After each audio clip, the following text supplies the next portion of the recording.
Hey, welcome back to the Wolverine.com podcast, Monday night live show here, Monday, April 29th. What a weekend it was in the Motor City, in the state of Michigan, NFL draft. Michigan falls just short of Georgia's record of 15, but sets a new program record of 13 players selected.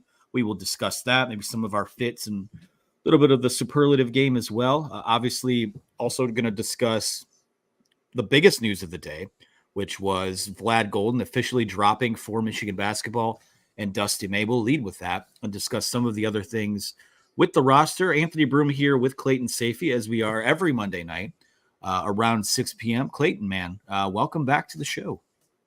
Thanks for having me, AB. Appreciate it.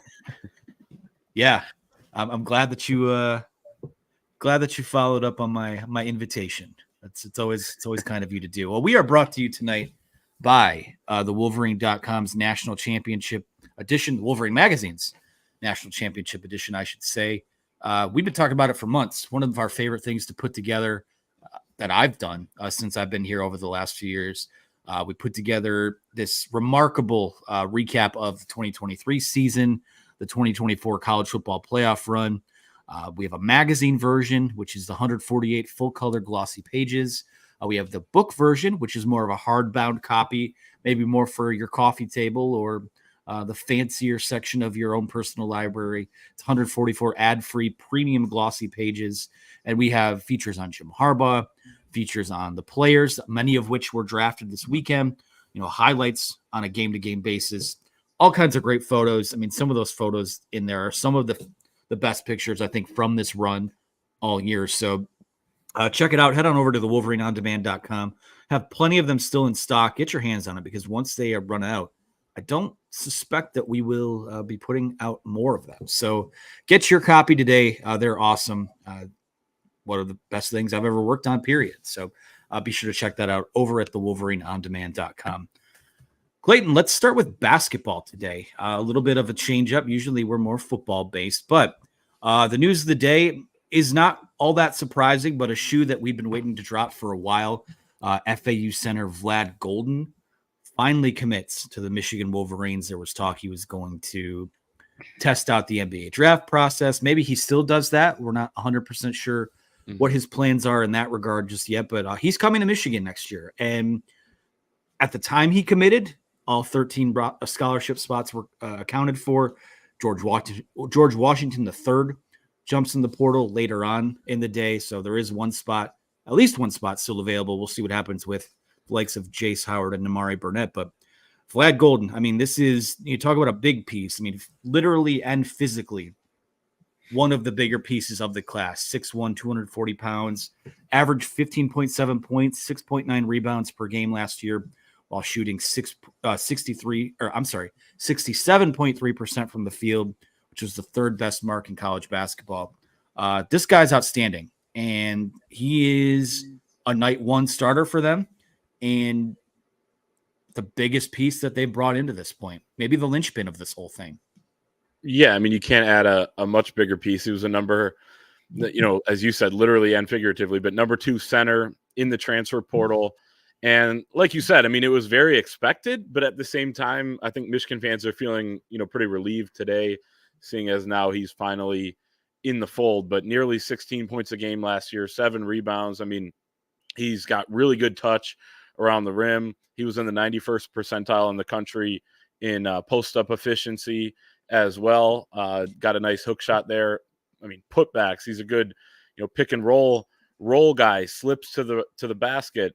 And block shots, defensively. Michigan hasn't had a great rim protector in quite a while. I would say Terrace Reed had the potential to be, and showed that at times with, the way he could, block some shots. But Vlad Goldin can really get after it on the defensive end. And, I think the most important position, at least maybe in the NBA, potentially in college, on defense, is having a really good center that can protect the rim, because then you can do so much around that. And Vlad Goldin allows you to do that. You have Danny Wolf there, the Yale transfer, who's also over 7 feet, as kind of a depth piece. And he's a different type of player in that he'll stretch the floor. Vlad Goldin, despite the videos released by his dog, probably isn't going to be shooting many 3-pointers for Michigan this year. But he is a big pickup. And, as you said, kind of maybe the centerpiece of this team from a personnel standpoint. And you look at it too, I know the immediate question, I think, with how frequently these commitments were coming in for Dusty May, I think a lot of people were kind of panicking that, oh, what's going on? Something's weird here. Is it an NIL thing? Is it have things cooled off? And that was never the case. I mean, I think throughout the whole process, pretty confident he was going to wind up here regardless. It was just more of a matter of when, not if. And maybe there are a couple more guys out there like that. I know Nelly Davis is a target that a lot of people are still very much keeping a close eye on what he's going to do. Again, I think that when you look at this roster and how it came together and how it has come together, I should say, again, I mean, really it's Vlad Goldin and Reuben Jones are the only two guys that committed over the last few weeks it's a one and done deal here. You've got good depth throughout. I think there's some good roster combinations that you can pull from all this. And the other question, and a lot of people, because he hasn't officially signed yet, maybe wondering what's going on with Danny Wolf. Again, we've heard nothing to suggest he's not going to sign with Michigan. So, and a lot of people seem to think both of those guys, despite being 7-footers, can play together because Wolf does have a little bit more of that stretch capability. So, what do you make of, Wolf isn't going to start at the 4. I think these guys in an ideal scenario are probably more of a 50-50 platoon. Maybe one skews more the other way, depending on the game, depending on the matchup. But I think we went from arguably this team not having a true center last year to having 2 really damn good ones potentially this season.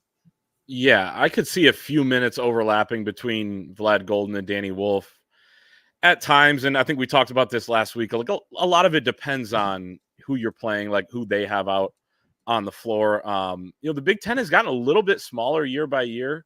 Lately, there is no longer, the Kofi Coburns. Obviously, they get quite a bit smaller with no Zach Edey next year. But, Hunter Dickinson's out of the league. Like, it's not as big man centric maybe as it was 2-3 years ago. So I don't know how many teams are going to have these massive lineups that will require Michigan to go with both Wolf and Golden. But I could see that. And maybe that was a selling point to Danny Wolf, who I agree with you. I don't think there's any concern there about him signing.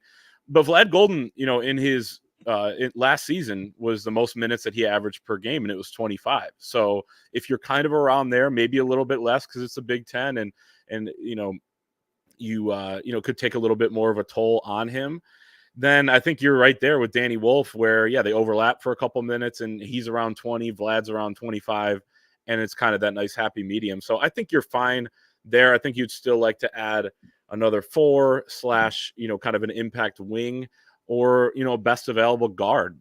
You look at the scholarship chart there. Namari Burnett is a guy who things have been pretty quiet on, although we pretty much expect at this point him to be back. And then Jace Howard entering his 5th season. I don't think that's a guarantee at all that he is going to return to Michigan. So they have a couple spots to work with. Things have been quiet after they reached out to a couple different guys over the last week or so, even after kind of filling out with that the rest of the roster with that string of commitments. So I'm interested to see what kind of guys they go after, and maybe there's somebody under the radar that we're not hearing about yet that will emerge, which I think will be interesting. We got the comment here from Joe X that says Dusty has made men's basketball interesting again. Program was dead in the water until Juwan. This guy has a plan and a way to go about it. He does have a plan, Anthony. I think that they reach out to 40, 45 guys in the transfer portal. And, there were times, and he kind of had a great sense for who they were had a realistic chance with, who would want to visit, what of the visitors would want to commit, to the point where they were telling guys at certain positions that, hey, maybe take your visits elsewhere. I think we're full here. We have commitments, behind closed doors at this point. And, he just has handled this beautifully, I think. And I think one of the reasons why, too, just to get into what you alluded to earlier with everyone was kind of waiting on Vlad Goldin and what's the holdup. I think he's making sure these guys wait until they announce their commitment, until they're fully good to go in terms of credits and graduating, depending on each certain situation. Vlad Goldin is a grad transfer, and you can enter the portal as a grad transfer as long as you're on track to graduate. that next semester, but it doesn't mean you do graduate, right? Just because you're in there as that. Classes ended on Friday at Florida Atlantic. They start final exams on Wednesday. So I'm guessing, this is just a guess here, but that he got the go ahead basically like, hey, yeah, you know, maybe it's kind of the thing we were all looking for when we were trying to graduate college, right? It's like, all right, if I fail my exams, am I still good? I'm not expecting Vlad to fail his exams, but maybe he just waiting for those numbers to come through. I think we all have been there at one point or the other in our tenures as students. Yeah, man, C's get degrees. And I didn't have to worry about getting into a school like University of Michigan, which people often use against me, but that's fine. Yeah, Dusty has a plan, and I'm really hesitant to drag the guy that preceded him, but we've talked about the difference in roster building approach, and it's so apparent that this is a guy who said he was going to cast a wide net. He said that he was going to exhaust all options to be competitive this year because they have no interest in a multi-year rebuild. They have no interest in, waiting. Again, they're like some of the other Big Ten programs, you get these transfers in just to keep a seat warm for a year and then hope 3 or 4 years down the road that you've got a nucleus of something with the guys you recruit. No, I think this is an NCAA tournament team. And I'll stop short of saying that it's a national championship team or a team that can make a Final Four. But when you look at the, a latest round of Vegas odds that were released by, I believe it's FanDuel, they're at plus 4,500 ahead of Michigan State, who's plus 5,500. Now, I'll argue that to win the Big Ten. To win it all. Sorry. Men's basketball championship, which I assume that means Big Ten too. So again, it's right. Plus 4,500, plus 5,500. So it's negligible. They're not quite in the mix, so to speak. But when you look at this roster that he's put together, I don't know if they didn't add a single thing from here. And this is the team that you're going to put on the floor, and you're starting, Trey Donaldson, Roddy Gale. Let's say Namari Burnett comes back. You got Sam Walters at the 4. You've got Vlad Goldin at the 5. That's a very good basketball team. That's a top half of the Big Ten, probably a top 5 or 6 roster in the conference. And I think for year one, you take that 10 times out of 10, because the flip side of that is, one, that you either ran it back with Juwan Howard, or two, that you couldn't quite land some of these guys you wanted to have. NIL was an issue. And then you're just hoping to kind of maybe be what Penn State was, which I think when we started this process, that was sort of maybe – I know, Clayton, you directly have cited that as what you thought the expectation would be. And that bar is, I think it's a little – I think it's much higher than that now. I think this is probably a team that at worst is on the NCAA tournament bubble. Yeah. And no, you're right. I was thinking of writing about this too, because you, me, and Brian Bush, the voice of Michigan basketball, were sitting around talking after the press conference of Dusty May, his introductory press conference about a month ago. And we all kind of were talking about that Penn State comparison, right? They went, I think, 1 game under 500 or 1 game over, right around there. And, they brought Ace Baldwin from VCU, and, they showed signs of life, in the first year after being completely decimated roster-wise after Micah Shrewsbury left for Notre Dame, right? And they had all those 1-year rent of players that got them to the NCAA tournament, and that was a good, fun team with Jalen Pickett and all them. But they rebuild, they get around 500. I think that was kind of fair at the time, but that may have been all of us underestimating a couple things. One, Dusty May, so apologies for that. Two, the NIL situation. I was hesitant coming in about the results right away on what he would be able to do with NIL, and that's another thing that he's handled beautifully. And we've heard that he's doubled Michigan's pool of NIL this is 2 weeks ago to the day that we heard that. And that was, less than a month into his tenure. So it could go up from there. My guess is that he would be communicating to some of these guys he's bringing in that, yeah, here's an amount we can give you, but also there's going to be more on the way, because I'm planning on hitting the trail, talking to these donors. So when we say he has a plan, he has had a plan in pretty much every facet of being Michigan's head coach. And the expectations are going to be, pretty high in year one. Here's the thing too, like he talked about this on day one as well, where he said, we want to be competitive in year one so that we can build in the long term and have something to sell from year one. They want to look back when it's April 29th next year and say, we've become one of the hot teams in college basketball that people come to and have success at. And yeah, that's high schoolers, that's transfers. So part of the long-term build is actually to just have a really good year one, and then it'll go from there. And I think that is a really good plan. And again, I even may have underestimated their ability to do that with NIL and everything else that goes into building a roster. And that just speaks even more to how impressive things have been. And that doesn't even mention the staff he's put together, just the way that he's handling himself here as Michigan's coach. Yeah, I was going to say, it goes beyond just building a roster. It's the program that he's built to this point, the infrastructure, the assistant coaches. It's not, again, it would have been fairly easy to just say, hey, staff from FAU, come on up to Ann Arbor and let's just run it back there. And that probably would have been fine. But he, just like he has done with the roster, cast a wide net there. You get a former Power 5 head coach and Mike Boynton on your staff. You've got Justin Joyner. You've got Akeem Miskadeen, who's a very good recruiter. So, a very good, and this is where I think I see a trait that he shares with Jim Harbaugh, is that the great ones realize that your success is dependent on the staff and the support people you put around you. And with the resources that Michigan has, with the connections that he not only has through, he's been coaching for what, 15, 20 years, or at least in the ranks, and knows people, you make contacts. I can't, without knowing what it's going to look like when this actually gets on the floor, these are just checkpoints. It's, you make the hire, and then you hire your staff, and then you acquire talent, you build the roster, and every checkpoint that he's hit so far, I think has been A++. This is a guy who is going to work tirelessly to turn this program around, and we'll see just to which heights he can bring it back to. But listen, I mean, when you have the work ethic that a guy like Dusty May does, that's the success that comes after it is not luck. It's the reward from all of those hours that you put in.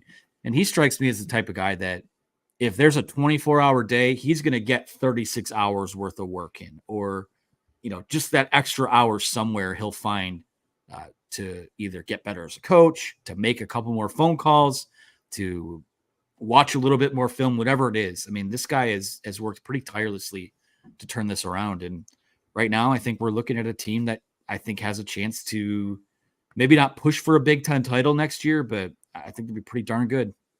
Well, and it's not over yet, right? And in terms of what he's going to bring into the roster, and I don't see why. I'm not afraid to say that they could or can or should push for a Big Ten championship. One, I don't think the Big Ten was really all that good last year outside of Purdue, and they proved to be very good. They're going to have a drop-off. Other teams are going to fall off a little bit. I think Indiana is going to be good, but I also said that coming into last year. I didn't realize they would have literally no one that could make a jump shot on their entire team. But, so everyone's in their own unique situation. Like, Michigan's not the only team that had to rebuild things on the fly. And I think Michigan's done as good a job as anybody at that. They sit at number 1 right now in On3's transfer portal rankings that just came out today. And those factor in transfers in and transfers out. And it's not all about transfers in, transfers out, right? Because other teams have some better players that are coming back and some better high school recruits that are coming in. But I think it's important to know. So I'm not afraid to say that they can do that. And if they make the NCAA tournament like I expect they can, I'm also not afraid to say that there's a chance, I'm not predicting this, but there's a chance they could make the second weekend, Final Four, that sort of thing. I know it's April 29th, we're getting ahead of ourselves, but nobody thought they were getting to the Final Four, even after winning over 30 games, or I guess it was right at 30 or 31 before they made the Final Four 2 years ago at Florida Atlantic as a 9 seed. So college basketball, you really can't rule a ton out as long as you're competitive and you put yourself in position to make a run. So again, it's April 29th, but it feels like I wish the season was here. Sounds like the guys are getting on campus June 10th, the transfers, and then the freshmen on June 22nd. So, there's still a ways to go before they start to gel and come together. But man, I think everybody's excited to get this thing in place and see what these guys can do. And someone said this on the message board earlier. It would have been a great year for Michigan to have one of those overseas trips to Europe. You can only do it once every 4 years, and they did it in 22. So it doesn't line up, but this would have been a perfect year because the excitement of them beating up on some terrible team in Italy would be through the roof at this point in a couple months. Josh Jackson with a $1.99 super chat says, "Two best in the business, go blue," as Clayton pulls it down there. Thank you, Josh. That's extremely sweet. We're very fortunate. We have a great staff over here. Talk to this guy right here, AB. Talk to this guy. That's right. I don't like the praise. I mean, I appreciate the praise. Just give it, make sure you spread the wealth. And he has. Thank you, Josh, very much. Thank you, Josh. Yeah, I think, I mean, a couple quick points on this, and then we'll move on to the NFL draft. The fact that, again, maybe there's a lingering piece or two out there somewhere. There's still decisions to be made. I get that. But the fact that the core of this team is more or less set, and we'll see, we'll get some guys signed this week, I assume, to make that official. The fact that you're going into the summer knowing what you have, I think, is very important. Where it feels like even before last offseason, the offseason before, you're still waiting on guys to commit. Yusuf Kayat was the guy that literally joined them on the Europe trip a couple of years ago. So again, it just, the speed at which they've worked all this out has been pretty remarkable. And it's going to be interesting. And I talked about talked about this with Andy Backstrom of Letterman Row, our Ohio State site, last week. There's kind of this interesting subplot where it's now a what if. What if Ohio State had hired Dusty May? What if Michigan did? Ohio State obviously hires Jake Diebler. With Roddy Gale coming to Michigan, we know what the storylines are with those two football programs, but I'm going to be really interested in seeing how it goes with Michigan basketball and Ohio State basketball over these next 2 or 3 years. I think it's going to be really just a fascinating storyline. But any other final thoughts on hoops? Yeah, I just wanted to add to your point about having the roster set before the summer. Olivier Kamwa committed on June 7th, 2023. They didn't know they were going to have pretty much their best player, right? Doug or him, you could argue, until June 7th. And even then he went over and, he came to Ann Arbor, and then he went over, to, I think it was Japan, for the FIBA under 19 games or whatever it was, the World Cup. So, they didn't have that. And Juwan Howard was dealing with health things throughout the offseason. Like, they're just in such a better position right now than they were a year ago. Absolutely. Well, let's move on here to NFL draft recap. And that was a busy weekend for us. I mean, we're swapping texts throughout, thinking, all right, well, here's 7, here's 8. We were just texting 9. each other because we knew we were the only 2 people still watching the draft at 5:00 on Saturday afternoon. That was, you get a little stir crazy watching that much. People talk about players they don't really know that much about. Well, again, and I'm not gonna cry. I'm not gonna throw a tantrum about that. It's a lot different than when I was on the other side of it doing the draft for NFL team coverage. We had all these stories pre-written, so we just fill the names in and we click publish. When you're writing for the team or covering a team, you don't know who these guys are, and it's hard to pre-write for that. So it's a little less frantic, but when you have 18 guys that were invited to the NFL Combine, when you have, I thought for sure they'd get to 14, 15 was going to be tough. 16 was going to be, oh my gosh. They did get to 13, which was a program record, not quite the all-time record, but got 13 picks. That is nothing to shake a stick at all. And the thing that was maybe fun's not the word. It goes into the stir craziness of late Saturday, but it kind of took a run for them late in that day where I think they had like 5 of the last 12 picks or whatever it was for them to get where they ultimately were at 13. So I'll run it down for people really quick, and then we'll talk about fits and what we liked, who went where, what we didn't like. JJ McCarthy, 10th overall, first round to the Minnesota Vikings. No surprise there. That was kind of the fit that seemed the most likely throughout the NFL draft process. Chris Jenkins comes off the board at number 49 overall in the second round on Friday. 1 pick after him, Mikey Sainer still heads the Washington Commanders at pick 50. Junior Colson, we were wondering who that Michigan guy that Jim Harbaugh and the Chargers would select would be. It was Junior Colson, linebacker, at pick number 69. Nice in the 3rd round. Blake Corum followed 14 picks later In the third round, he went to the Los Angeles Rams. Roman Wilson, Pittsburgh Steelers, 84th overall, third round. Zach Zinter, also selected in the third round to the Cleveland Browns, number 85 overall. And then Saturday, had A.J. Barner go to the Seattle Seahawks in the fourth round. Trevor Keegan go to the Philadelphia Eagles in the fifth round. And then this is where the lull came in. It was 68 picks between Wolverines. Michael Barrett heads to the Carolina Panthers in the seventh round. Ladarius Henderson, 9 picks later, to the Houston Texans.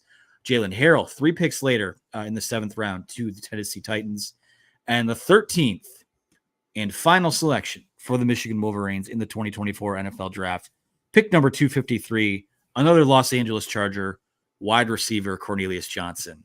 They did have, I believe, 6 undrafted free agents. Drake Nugent went to the 49ers, Trente Jones to the Green Bay Packers, Josh Wallace went to the LA Rams, Carson Barnhart made it 3 Chargers from the Michigan football program. He's also joining Jim Harbaugh. Braden McGregor joining the New York Jets, and we had to have a hometown one in there. Saline native James Turner heading to the Detroit Lions, who hosted the draft, or the city of Detroit hosted the draft this weekend. So all in all, 13 guys drafted, 19 guys overall find NFL homes. That was a hell of a weekend, man. Yeah, it was. And Isaiah Hull, our colleague from Wolverines Wire, texted me this earlier, and obviously it's what we know. Michigan with 13 picks. It's the 4th most by any school in a single draft. Georgia with 15 in 2022, Ohio State with 14 in 2004, LSU with 14 in 2020, and then after Michigan, tied 5th behind Michigan, which is 4th, 12 by Alabama in 2018, 12 by Ohio State in 2016. All of those teams just named won the national championship the year before, except both Ohio State teams on there. Oh, darn. It's just kind of a little factoid. But regardless, it was a great showing, and it capped off the Jim Harbaugh era in the NFL draft with 66 total draft picks over 9 years of Harbaugh. Michigan had not hit double-digit draft picks in a single draft since 1972, 1974, before Harbaugh came, despite there being 12 rounds, 14 rounds for a lot of those years until 1994. They didn't have double digits from 74 all the way until Harbaugh's tenure. He does that 3 times in his career over 9 seasons. He does had 8 draft picks in one draft, 9 in another. So it was pretty incredible. All told, 7.3 draft picks per year for Jim Harbaugh. Nick Saban just wrapped up his career at Alabama. He produced 7.8 in 17 years, which is also a ridiculous clip. But the fact that those were even 0.5 away, considering the way Alabama recruits compared to Michigan, is really impressive. And a lot of those guys, sure, for Alabama might have gone earlier in the draft, and I'm sure they did if we looked more into the numbers here on the fly. But at the same time, again, they recruited a lot better. And Michigan, I just think, was able to develop these guys really well. But Michigan had, under Harbaugh, at least one guy drafted at every single position. That includes long snapper, multiple quarterbacks. Offensive lineman was the most common, but wide receiver, edge rusher, right there as well. You name it. Just a lot of impressive stuff. And then this year's class, I mean, these guys are winners. They won the national championship, and I wish them luck as they move on to the next chapter. It's going to be fun to to just watch on Sundays. You're watching Red Zone. It'll be one Wolverine after another. And can we credit you and I too last week when we predicted Zach Zinter would go off the board earlier than his projections? He goes in the 3rd round. I think that's a great pick by the Cleveland Browns. That may win my best, whatever superlative you want to put on it. But in terms of relative to the expectation from the draft media to what actually happened, I think that was a great pick by the Browns. Well, let's just jump into superlatives, and I'll piggyback off that in terms of that was you think, best fit? No, not fit. Probably. Or favorite pick? Sure. All right. Favorite pick. Listen, I mean, it's pretty. We'll talk about the pick at the very top of the draft here soon, because that's he's the headlining name. But I think my favorite pick is probably Roman Wilson to the Steelers. I mean, you talk about a guy that, he's a good slot receiver. He'll block his ass off. You talk about a gritty guy when his name came off the board of the Steelers, I'm like, yes, of course. Like I'm not saying he's Hines Ward, but when you look at what he profiles to, it's freaking Hines Ward. I mean, he's brings physicality at receiver. I think he's going to be kind of a gritty slot guy, sort of like a Tyler Lockett. I think that's a great fit for him. I really liked, and again, he was the guy that I saw mock drafts as recent as 1 or 2 weeks ago where Kansas City's taking him at 32. Some teams are taking him at the top of the second round. So to get him in the second round, I mean, man, that is, and I believe both Wilson and Zinter, I have it right in front of me. I could look back-to-back picks. Or no. Well, it was back-to-back-to-back. That's right. No, Blake Corum goes to the Rams. Yeah. Which that's an interesting fit because he's kind of exactly what Kyron Williams is. So they have 2 of those guys now, which I don't know if that's redundant or if it's just awesome for them because Kyron Williams was pretty good last year. But thought it was pretty cool that Blake Corum, his season comes to an unfortunate end in 2022. He has to go out to LA, to get his surgery. He rehabs out there. 1 year later, he's in LA and is the hero of the Rose Bowl. And then a couple months after that, his NFL home is in LA. So football is awesome like that sometimes. Maybe we go to best fit now. And I think we'll probably be in lockstep on this one, but I'm interested in hearing what you have on that. Well, can I first mention that the Steelers now have 3 Wilsons on the team? Russell Wilson. They have 2 R. Wilsons, Russell and Roman. And then they also drafted Peyton Wilson out of NC State, a linebacker. So keep an eye on that. There'll be a lot of I don't know what you put on the back of the jersey. How do they do that in the NFL? Will it be R.U. Wilson? No way Russell Wilson's wearing that just because of Roman. I feel like Russ is going to get just Wilson. I bet you Roman is R.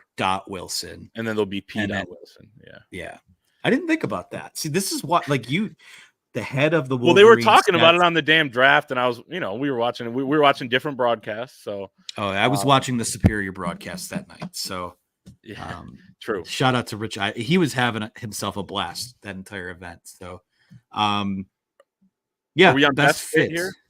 Okay. Yeah. I mean, I have to say, JJ McCarthy to the Vikings. And it's more of JJ McCarthy being not lucky, but fortunate to be on the Vikings because that's just a great situation for any quarterback that's coming into the league. One, you have a guy that they can start if you're not ready right away in Sam Darnold. 2, they have a guy who's their quarterback's coach in Josh McCown, who was a longtime quarterback in the NFL, basically mentoring all these sorts of guys. I mean, the guys that he was in a quarterback room with and helped throughout the years is pretty endless, and it's an impressive list.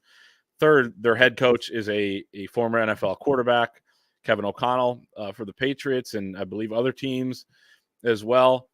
But maybe the most important thing, right, is the weapons they have on offense. One of them being Justin Jefferson, who is the NFL's all-time leader in receiving yards per game at, I think, 98.3, but over Calvin Johnson, who is number 2. Of course, he's only played, I think, 3 years in the league, but still, I mean, he's been incredible. As Lions fans, we know exactly what he's done. Even when they have a terrible quarterback, second, third stringer back there, he's able to carve up defenses like our Detroit Lions. So it's just a great situation. And JJ kind of let the cat out of the bag during his press conference when he said, every quarterback I talked to during the draft process said that the ideal situation is to go to Minnesota. Now, none of those other quarterbacks are going to corroborate that story now that they are on other teams, but it worked out. And the thing is, he dodged a bullet a little bit because, Atlanta stuns everybody and goes quarterback at number 8. They have Kirk Cousins there. Like, there's not a path for Michael Penix to play for a few years as long as Kirk Cousins stays healthy. So JJ McCarthy gets to go somewhere where easier path to playing, but you don't have to do it right away if you're not ready. Just a great situation for him. Yeah, I agree for all those reasons. Again, and it's not like he's not going to play this year. He's not. This is what I found interesting about the if Atlanta was going to take a quarterback at 8 and be fine with sitting him for a few years, why wouldn't it have been JJ McCarthy? I mean, Michael Penix, his ARP card is in the mail. Like he's going to be like 40 years old by the time that Kirk Cousins is out of there. So, But if but you I like think him he's better, going. if you like him better, you know. Hey, you know what? That's the draft is all about just going up and getting your guys. I mean, the Lions traded a 3rd round pick next year to take a tackle out of the University of British Columbia. So Yeah. you have your guys, you take them. No, this is a great situation for him. Again, and they come, you know, the Vikings offense is basically what McVay runs in LA, where everything they do is off of play action. We know that JJ is elite in play action, and now he's got, hey, you know, he's got Jordan Jefferson or Justin Jefferson. He's got Jordan Addison. He's got TJ Hawkinson when he comes back from a torn ACL. I think he's going to throw the ball a little bit more. Just a hunch. Quick question on JJ. Over under 3.5 games before he starts. Yeah, it's hard to say on April 29th, but I love this question. I'm going to say over. I could see maybe like Sam Darnold starting 5-6 games and then they hand it over to JJ, or maybe it's half the year. But the good part of that is that there's not a huge rush. And, you know, Kevin O'Connell said in a couple of interviews over the weekend too, like they're not going to put, you know, a game, you know, amount of games on it or whatever. They're just going to kind of let it play out. But I'm interested to hear what you got over under on that. I'm going to say under. Sam Darnold stinks. I mean, he just stinks. And this is, you know, a lot of times when these rookie quarterbacks need time to adjust, it's because they're coming from places that don't, you know, you got to get used to the NFL terminology and the, you know, he was running a pro style offense. So I'm going to say under, unfortunately, and I'm not trying to put this energy out into the world, but I can foresee, like, I'm still sort of scarred as a Lions fan. I remember speaking of Sam Darnold, he comes in week 1, Monday Night Football, makes his NFL debut at Ford Field and just absolutely carves up the Detroit Lions. I hope that Sam Darnold doesn't do that because Nick Mullins did it last year to them. But I just hope that week 1 isn't JJ McCarthy at Ford Field. I feel like that's probably going to be a primetime game whenever they play it because, you know, national championship chip quarterback comes back to Michigan for the first time. Please God, just have him throw for 400 yards, but like 4 picks or something. Like, anywho, let's see. I don't want to do picks we don't like. I think all these guys are going to be successful. How about a day 3 guy that you think could outperform his draft ranking? Oh, I'm going to real quick also mention that Trevor Keegan might be best fit in Philly. I think that's a great one. And I probably the beer chugging energy they lose from Jason Kelsey's retirement. Yeah, they just backfilled it. And Keegan will mix in a water too every now and then, but no, he is that's just a great fit. That is just a great fit. I'm excited for him. What was it? Day 3 that could overperform? Man, that's hard because they're mostly 7th round picks. Well, and then I guess that adjusts the expectation a little bit, but Michael Barrett's going to play football for a long time in the NFL. In my opinion, at least as a special teamer. And, you know, he kind of reminds me of the Khaleke Hudson pick in 2020, where he's this guy undersized. Can he play inside linebacker? He's a great special teamer. And he stuck around there, actually got his shot last year again as an inside linebacker for, you know, what was not a great team, but he's somebody who's kind of, and, you know, fans were kind of clamoring for him to get a little bit more playing time even last year. So I think Michael Barrett is probably even better at linebacker or will be.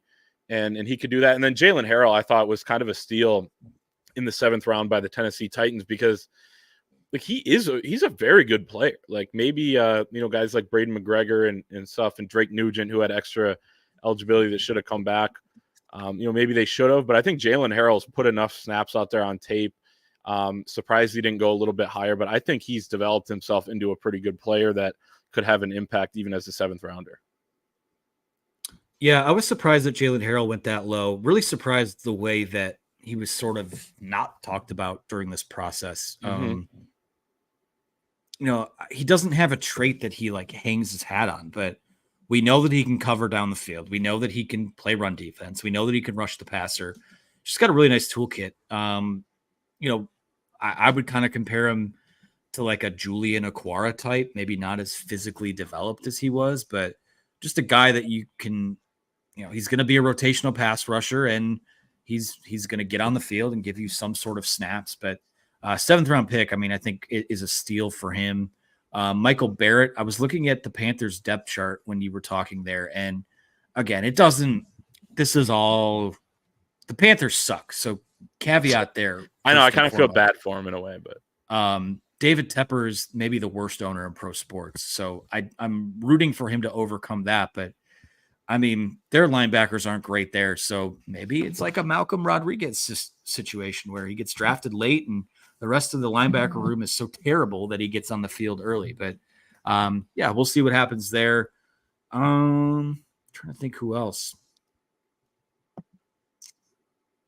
That pretty much covers it. I don't know that Ladarius Henderson is going to be, anything more than a depth guy. AJ Barner, I think, could be solid in Seattle as like a number 3 tight end, a blocking tight end, which is what I think they're probably targeting with him there. Cornelius Johnson, we'll see, but that's kind of a fascinating fit to me. They do need wide receivers, so Jim got himself a wide receiver that he's familiar with. So, yeah. Yeah. What about sorry, man. Go ahead. Oh, I was going to say Jay Harbaugh knows his tight ends. He's on staff there in Seattle. So whatever draft broadcast I was watching at that point, I guess it would have been NFL Network on Saturday. They were like talking about how Mike McDonald, he knows AJ Barner. It's like, no, he doesn't. He was here in 2021. Barner came last year, but you know who does know him and they didn't do enough research is Jay Harbaugh, and he knows his tight ends. So I think that he could have an impact there. Yeah, CP is there too, so certainly familiar with what he brings.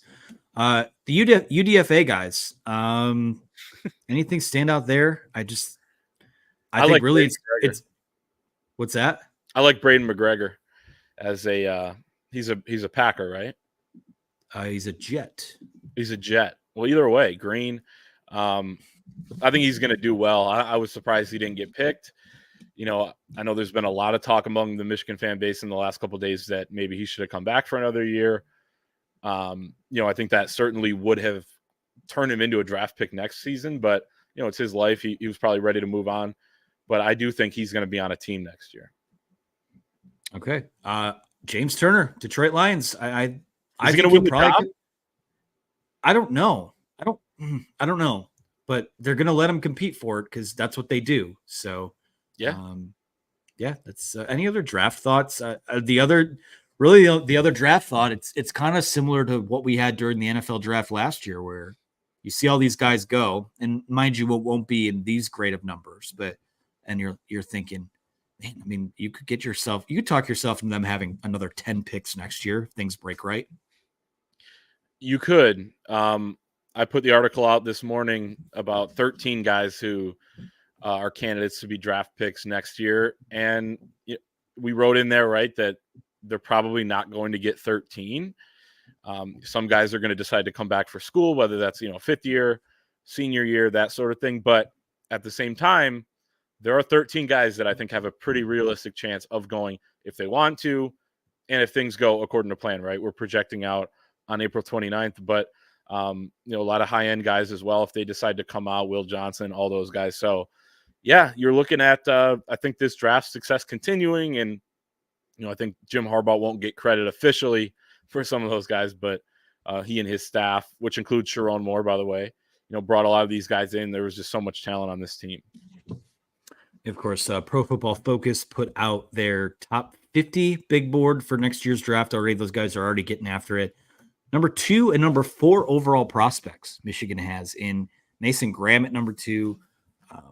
Will Johnson was at number 4. I believe Colston Loveland was at 16, and then Kenneth Grant was 34 or 38, somewhere in that range. So, and I certainly, if Kenneth Grant has a good year, I mean, he's going to be a top 20 pick. I mean, you just don't, guys that big that move that well, just they so rarely put it all together. So it's gonna be a top heavy class next year, it looks like. So knock on wood, we'll see what happens with that. Let's close this show out by cleaning up some of the questions here that we've taken in the queue and also from the message board. I'm going to start with one from the board. And this is from Hoops Coach N3D. So we're heading back to basketball here for a moment. He says, May has proven to be a maestro putting together this roster. Things seems to be quiet on the Janelle Davis front. Any chance there could be some behind the scenes talk that if the NBA doesn't look like it'll happen and the NIL is good enough, and because of his feelings for May and Miskadeen, that he ends up a Wolverine? I would think it would take the roster from pretty good to wow. And I'll just interject first by saying if that's the final piece that they wind up getting, I think we can probably talk about much bigger expectations because that'd be a hell of an addition too. Yeah, I think there's a chance of that. I think John L. Davis is taking the NBA draft process seriously right now. You have not heard much buzz about him and other college teams right now, even though he's in the transfer portal. And you would think that it'd be pretty easy for Dusty May to get on the phone with him. And I'm sure that has been happening over the last, month and a half or whatever it's been. So I think that's possible. And, maybe him in a 4 or something like that. And you're looking at, a team that's good and competitive and turning that into a team that is damn good and competing for everything. Right. But yeah, I think there's definitely a chance of that. I feel like if you're going through the draft process and you're serious about it, then it's probably smart to have a pretty high asking price when it comes to NIL, which has been what he's done reportedly, right? He's had a pretty high asking price. It's early in the process, though, if you're going through the NBA stuff. So why not have the high price? And then at some point, likely that will come down. He's not going to get $1 million or 1.2. And maybe he will, but likely not. So I think that it's playing out slowly by design, but from his perspective. And that all assumes that he graduates, right? And that he can go somewhere else, because that's a big piece of this, especially when it comes to Michigan. Absolutely. I mean, it could just be a case of, like you said, I'll stop the NBA draft process right now for $1 million next year. And then, might just be something he lets play out. So let's keep moving here. John Stacy, we'll go rapid fire with this one. Michigan finished top 4 in the Big Ten. Didn't specify if it's hoops or basketball, but I think he put it in while we were talking basketball. So okay. Right now, I'll say just outside that, 5th. I'm gonna say inside the top 4. Okay, I love it. Quick one from Theodore Dodge, who says, "Can players decide to return to Michigan if they don't get drafted?" No. Once you go through the process and hire an agent and work out at those types of facilities, that's the end of it. So again, now you root for those guys that didn't get drafted, that they make teams, because there are a lot of great players in the NFL that didn't get drafted and make a team after carving out a role early on. So that's where the attention turns for them. Let's go to, I love this. It's another shout out to the Wolverine. Ron Crabb says, hello from Malaysia. Bought 2 national championship books. It's a great book and wonderfully put together. Keep up the great work. Go ahead and throw Malaysia on the board. I think that's the first time we've got Malaysia here. We got a big following over there. Yeah. Thank you, Ron. Appreciate that. Thank you, Ron. That's extremely sweet. You the man. We've sort of have talked about this throughout the show, but Connor Stallions owns Ohio State football asks, heading this team gets lucky and stays healthy, does it look like a tournament team on paper? Yeah, it does. I think they are a tournament team. It's just a matter of, are they a 9 seed or are they a 4 or 5? I think there's a lot that could happen in that range. Yeah, I agree with you. I think that they are going to be in there. And again, I mean, it's early, but if you're asking us right now, I'll give you an answer. I think so. We love April 29th planting a flag on something. So I believe it was this time last year that I planted a flag on the fact that Michigan would be a Wednesday night team this year. And then I backed off of that, which I shouldn't have done. Mr. Dave, this is our last question here for now. The queue's open if anyone wants to ask any more, but that's the last that remains in the queue. He says, football question, have they announced the Big Ten football division and playoff format still East-West? No, divisions are gone. So Mr. Dave, it will be the top 2 teams in the Big Ten now, whether that's Michigan and Ohio State playing 2 weeks in a row in Indianapolis, whether it's Oregon playing Ohio State, Oregon playing Michigan, Oregon playing USC. It's going to be whoever those top 2 teams in the standings are. And I guess, Clayton, let me ask you this. I mean, how do we feel about that format? I think that last game not being basically a scrimmage on your way to the college football playoff, it's probably good for TV, but those games haven't quite been as stressful the last few years as the one that comes the week before.